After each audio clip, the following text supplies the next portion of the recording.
دل نکال دو تو آدمی ختم ہو جاتا ہے۔ سورہ یاسین کو قرآن کا دل کیوں کہا جاتا ہے؟ صرف پہلی 3 سطروں کی وجہ سے۔ پہلی 3 ایک حدیث سے اس پہلی بات کی اور وضاحت ہوتی۔ آپ نے فرمایا اللہ تعالیٰ نے دنیا بنانے سے 1000 سال پہلے سورۃ یاسین کی تلاوت فرمائی۔ دنیا بنانے سے 1000 سال پہلے سورہ یاسین پڑھی۔ دنیا کو بنے ہوئے کتنے سال ہوئے ہیں؟ یہ سائنسدانوں کی بات ہے، 25 سے 30 ارب سال ہوئے ہیں۔ تو اسی کو ہی ہم صحیح مانتے ہیں، چونکہ ہمارے پاس بھی کوئی اور ایسا ثبوت نہیں ہے۔ تو 25 سے 30 ارب سال سے یہ کائنات بنی ہے۔ اس سے 1000 سال پہلے، اگر اسی کو لے لیں 25 ارب سال 30 ارب سال، اس سے 1000 سال پہلے جب زمین، آسمان، سورج، چاند، ستارے، سیارے، جبریل، میکائیل، عزرائیل، اسرافیل، جنت، دوزخ، آگ، پانی، مٹی، ہوا، کچھ میں سے اللہ ہے۔ هو الاول والآخر والظاہر والباطن وهو بكل شيء علیم۔ تو اب سورہ یاسین شروع کیسے ہوتی ہے؟ سورہ یاسین کو قرآن کا دل کہا جاتا ہے، اور دل نکال دو تو آدمی ختم ہو جاتا ہے۔ سورہ یاسین کو قرآن کا دل کیوں کہا جاتا ہے؟ صرف پہلی 3 سطروں کی وجہ سے۔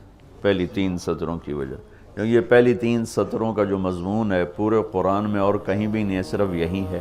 اگلی ساری سورہ یاسین اور باقی قرآن ایک جیسا ہی ہے، وہی احکام ہیں، وہی حلال حرام۔ ایک حدیث اور سناتا ہوں، پھر یہ میری بات اور واضح ہو جائے گی۔ میرے نبی نے فرمایا، میرے اللہ نے میرے 10 نام رکھے ہیں۔ جس سے پیار ہوتا ہے نا، اس کو آدمی کئی ناموں سے پکارتا ہے۔ جیسے ماں چھوٹے بچے کو کبھی لال کہتی ہے، کبھی پھول کہتی ہے، کبھی مکھن کہتی ہے، کبھی پیڑا کہتی ہے۔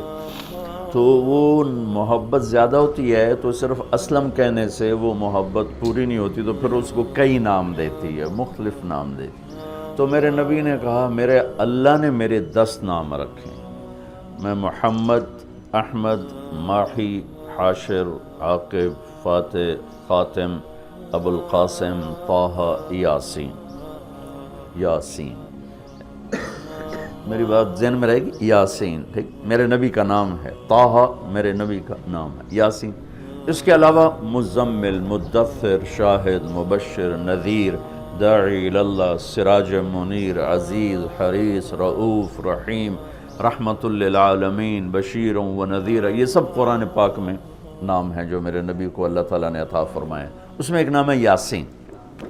اب زمین آسمان بنے نہیں، اس سے 1000 سال پہلے میرا اللہ یوں کہہ رہا ہے، یاسین، میرا نبی کا نام ہے یاسین، والقرآن الحکیم انک لمن المرسلین۔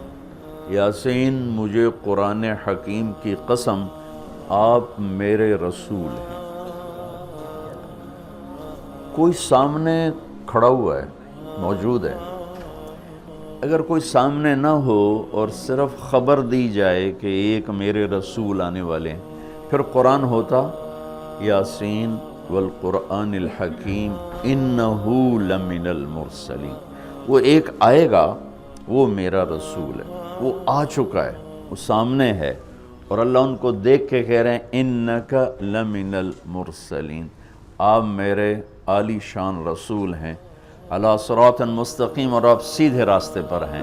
یہ 3 جملے ہیں جو قرآن کا دل بنا رہے ہیں سورہ یاسین کو، کیونکہ رسالت نکال دو تو پیچھے تو کفر ہی کفر۔ تو اس ہستی کو وجود بخشا جسے سب سے زیادہ پیار دیا، پیار کیا۔ جب آدم علیہ السلام اور اماں جان کا نکاح ہوا جنت میں حوا علیہ السلام، تو اللہ تعالیٰ نے فرمایا کہ آدم اپنی بیگم کو مہر ادا کرو۔ ہم بھی مہر اس وقت سے چلا، تو انہوں نے پوچھا کیا مہر ادا کروں؟ تو اللہ تعالیٰ نے فرمایا کہ تیری نسل میں میرا آخری نبی آنے والا ہے، اس پہ ایک دفعہ درود شریف پڑھ دو، یہی اس کا مہر ہے۔ یہ تیری بیگم کا مہر ہے کہ میرے محبوب پہ ایک دفعہ درود پڑھ دے، بس یہ مہر ہے۔ تو آدم علیہ السلام بھی سوچ میں پڑ گئے کہ یہ کون ہے جو میری نسل میں ہے اور مجھے اس پہ درود پڑھنے کا حکم دیا جا رہا ہے۔ یہ ہمارے اوپر اللہ کا احسان ہوا کہ اس نے ہمیں ایک عالی شان نبی کا امتی بنایا۔ سب کی نبوت آئی اور چلی گئی، آئی اور چلی گئی، آئی اور چلی گئی۔ یہ جو ڈی پی او ہے، ڈی سی او ہے، آتا ہے، اس کی نیم پلیٹ لگتی ہے، جب وہ اس کا ٹرانسفر ہوتا ہے تو نئی پلیٹ لگ جاتی ہے۔ آپ معراج پہ تھے، اللہ سے بات کر رہے تھے کہ یا اللہ، آپ نے ابراہیم علیہ السلام کو خلیل بنایا، موسیٰ علیہ السلام کو کلیم بنایا، داؤد علیہ السلام کو لوہا نرم کر کے دیا، سلیمان علیہ السلام کو ہوا تابع کر کے دی، عیسیٰ علیہ السلام کو مردے زندہ کرنے کا معجزہ دیا، میرے لیے کیا ہے؟ فماذا جعلت لی؟ تو اللہ تعالیٰ نے کہا میرے محبوب اولیس قد اعطیتک افضل من ذلک کلہ، میں نے آپ کو وہ دیا جو کسی کو بھی نہیں دیا، آپ کو میں نے وہ دیا ہے جو کسی کو نہیں دیا۔ یا اللہ وہ کیا ہے؟ کہ تیرا میرا نام اکٹھا ہو گیا ہے، جدا نہیں ہو سکتا ہے۔ لا الہ الا اللہ، آگے پڑھو، بولو۔ لا الہ الا اللہ کے ساتھ آدم رسول اللہ بھی لگا، لا الہ الا اللہ کے ساتھ نوح رسول اللہ بھی لگا، ابراہیم بھی لگا، اور اسماعیل بھی، اور اسحاق بھی، یعقوب بھی، یوسف بھی، موسیٰ بھی، ہارون بھی، یوشع بھی، یونس بھی، یحییٰ بھی، زکریا بھی، داود بھی، سلیمان بھی، سارے نا۔ پر جیسے ٹرانسفر ہو گیا، چلو جی پلیٹ بدلو، نیا آ گیا، ٹرانسفر ہو گیا، چلو بھائی پلیٹ بدلو، نیا آ گیا۔ اللہ نے کہا میرے محبوب، یہ جو میں نے اپنے نام کے ساتھ تیرا نام جوڑا ہے نا، اسے قیامت کا دھماکہ بھی نہیں جدا کر سکی۔ لا الہ الا اللہ محمد رسول اللہ، ذکرت الا ذکرت معی، قیامت تک تیرا میرا نام اکٹھا ہوگا، جدا نہیں ہو سکتا۔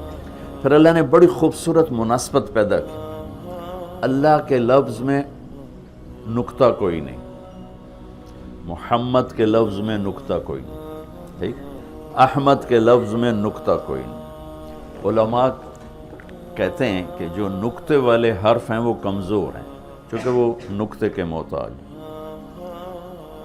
اور جو بغیر نقطے والے حرف ہیں وہ طاقتور ہیں، کیونکہ ان کو نقطے کی ضرورت کوئی۔ تو اللہ نے اپنے نام کے لیے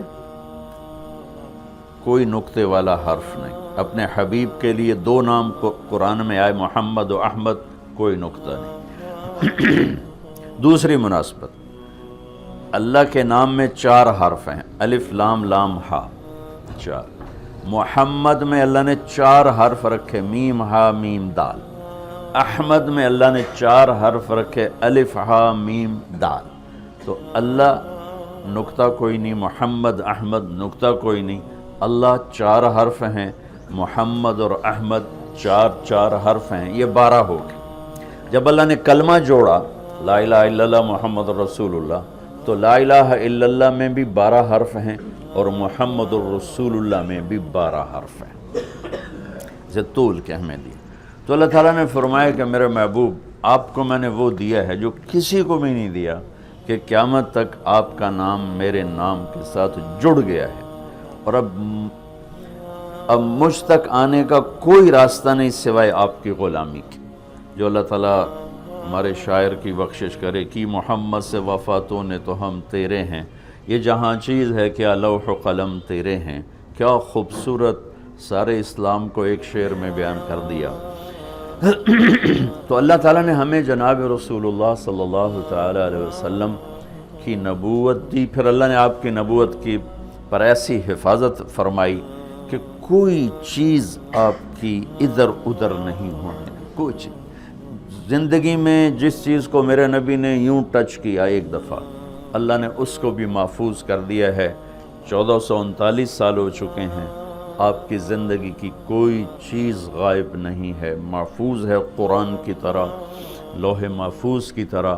میرے رب کا اپنے محبوب کی زندگی پر پہرا ہے، کیوں چونکہ قیامت تک نمونہ آپ کی ذات، تو آپ کی ذات نمونہ ہے تو پھر نمونہ موجود ہونا چاہیے۔ عیسیٰ علیہ السلام کی زندگی موجود ہی کوئی نہیں، موسیٰ علیہ السلام کی زندگی موجود ہی کوئی نہیں، لیکن میرے نبی کی زندگی پیدائش سے لے کر اور دنیا سے جانے تک کی ہر چیز موجود ہے۔ اس کی ایک میں مثال دیتا ہوں کہ ہمارے ہاں یہ تو پیڑھی والے لوگ ہیں نا کہ ان کا سلسلہ نسب اللہ کے نبی سے ملتا۔ ہم تو راجپوت سے مسلمان ہوئے، پتہ نہیں کیڑی پیڑھی مسلمان ہوئے، پیچھے ہندو تھے، سکھ تھے، وہ بھی کوئی پتہ کوئی نہیں۔ تو صرف ایک ہستی ہے کائنات میں جس کی پیڑھی آدم علیہ السلام تک ہے، باقی کسی کی بھی نہیں، وہ ہے میرے آپ کے نبی محمد بن عبداللہ بن عبد المطلب بن ہاشم بن عبد مناف بن قصی بن کلاب بن مرہ بن کعب بن لوی بن غالب بن فہر بن مالک بن نضر بن کنانہ بن خزیمہ بن مدرکہ بن الیاس بن مضر بن نزار بن معد بن عدنان بن اود بن حمیسہ بن سلامان بن عوس بن بوز بن قموال بن ابی بن عوام بن ناشد بن حزاب بن بلداس بن یدلاف بن طابخ بن جاہم بن ناحش بن ماخی بن عیفی بن عبقر بن عبید بن الدعاء بن حمدان بن سمبر بن یثربی بن یحزن بن یلحن بن ارعوا بن عیدی بن زیشان بن عیسر بن اقناد بن ایہام بن مقصر بن ناحذ بن زہر بن سمی بن مزی بن عوض بن عرام بن قیدار بن اسماعیل بن ابراہیم بن عادر بن ناحور بن سروج بن رعو بن فائش بن عابر بن ارفخشاد بن سام بن نوح بن لامک بن متوشالہ بن ادریس بن یرد بن ملحل ایل بن قینان بن آنوش بن شیس و بن آدم علیہ السلام۔ یہ میرے نبی کی میں نے گھوٹکی میں بیان کیا، پرانی بات، میں نے پیڑھی سنائی۔ اگلے دن کوئی 8 بجے 2 دوست آ گئے، بڑے بھاگے کہ جی وہ کچے سے ڈاکوؤں کا سردار آپ کو ملنے آیا۔ میں نے کہا میرے پاس تو پیسے کوئی نہیں، مجھ سے کیا لیں؟ کہا جی آپ کو ملنا چاہتا۔ میں نے کہا بلا لو۔ تو وہ آ گیا جی، چھوٹا سا قد، تو آ کے وہ ملا بڑی عقیدت سے۔ تو سندھی سرائکی سے ملتی جلتی اور ہماری سرائکی ہے زبان، تو تھوڑی تھوڑی مجھے سمجھ میں آئی اس کی۔ وہ اردو جانتا نہیں تھا، اپنی سندھی میں بول رہا تھا اور کافی سارا میں سمجھ رہا تھا سرائکی کی وجہ سے۔ تو وہ کہنے لگا سائیں تساں جو نبی دا پیڑھی سنایو، رات تساں جو نبی دا پیڑھی سنایو، اور ساتھ ہی اس نے زارو قطار رونا شروع کر دیا۔ مجھے رونا آیا کہ ایک ڈاکو کے دل میں بھی نبی کی کیا عشق کروں گا۔ انہوں نے رونا شروع کر دیا، تو سنجو نبی دا پیڑھی سنا۔ اور مجھے بعد میں پتہ چلا کہ پھر اس نے توبہ کر لی، پر ایسی توبہ کی کہ پیچھے پلٹ کے نہیں دیکھا۔ پھر اس کے ساتھیوں نے اس کو قتل کر دیا، اس نے موت قبول کی، پھر اس نے دوبارہ راستہ صرف نبی کی پیڑھی سن کے انہوں نے کہا سائیں میری توبہ۔ تو میرے بھائیو، اللہ نے ہمیں ایک عظیم الشان ہستی سے نوازا ہے۔